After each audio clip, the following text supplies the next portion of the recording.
नमस्कार।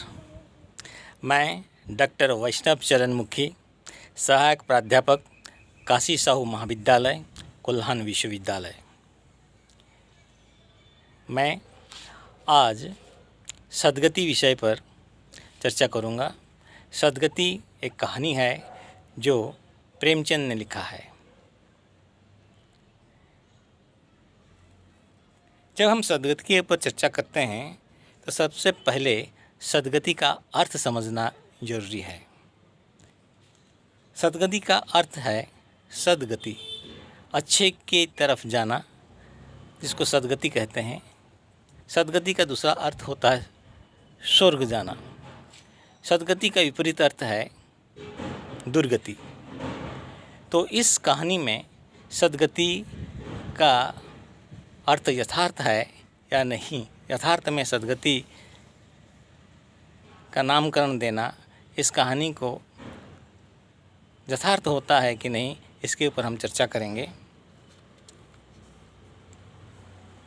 सदगति का जो चरित्र है वो है, सदगति में जो नायक है वो है दुखी, एक चमार है।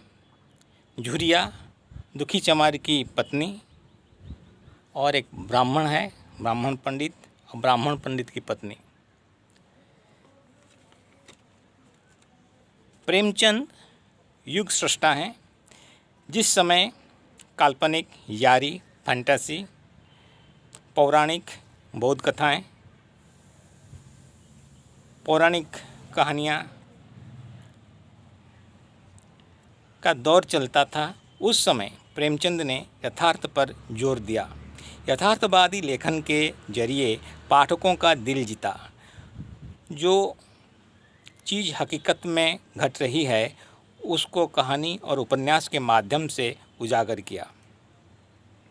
उस समय नारी उत्पीड़न, नारी शोषण, ऊंच नीच, छुआछूत, ब्राह्मणवाद, जातिवाद और धर्म के नाम पर पाखंड, रीति रिवाज, कुरीति आदि चल रही थी।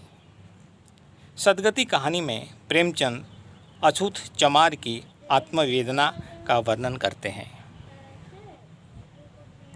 साथ ही धार्मिक पाखंडपन और जातिवाद तथा ब्राह्मणों का वर्चस्व दिखाने में सक्षम हुए हैं।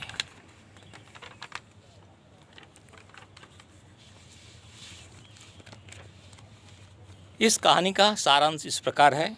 जैसे दुखी चमार पंडित जी को निमंत्रण करने के लिए जाता है, पंडित जी दुखी चमार को तरह तरह के काम करने को कहते हैं। कभी लकड़ी काटने के लिए कहते हैं तो कभी चारा भूसा घोलने के लिए कहते हैं। ये दुखी चमार का चाचा की बेटी की सगाई के लिए पंडित जी को आमंत्रित करना चाहता है। कोई भी धार्मिक अनुष्ठान हो तो हम ब्राह्मणों को बुलाते हैं। ये प्रथा हमारे समाज में चली आ रही है। तो जैसे ऐसे दुखी चमार भी पंडित के यहाँ गया है, पंडित को बुलाने के लिए, ब्राह्मण को। तो पंडित कभी लकड़ी काटने के लिए कहते हैं तो कभी चारा भूसा घोलने के लिए कहते हैं।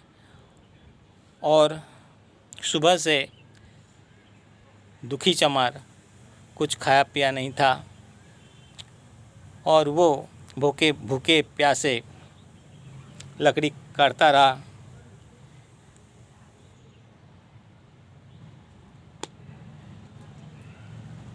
सुबह से आया हुआ दुखी जब बिना खाए पिए भूखे प्यासे लकड़ी काट काट कर थक जाता है, तब चिलम पीने के लिए आग मांगने पंडित जी के घर जाता है।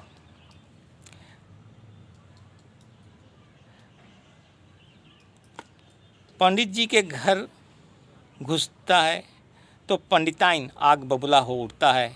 ब्राह्मण के घर चमार घुस गया, बहुत बड़ा अनर्थ हो गया, घर को पवित्र करना पड़ेगा। चमार घर में घुस गया, घर को छूत लग गया। यहाँ प्रेमचंद जातिवाद को बेनकाब करके सारेआम उजागर करने में सक्षम हुए हैं। गुस्सा से पंडिताइन गाली बकती हुई दुखी चमार की तरफ आग फेंक देती है। दुखी चमार के सर पर आग के चिंगारे लगते हैं। दुखी चमार उस आग से चिलम जलाता है, मगर बिना खाए पिए काम करते करते शाम तक दुखी चमार की मृत्यु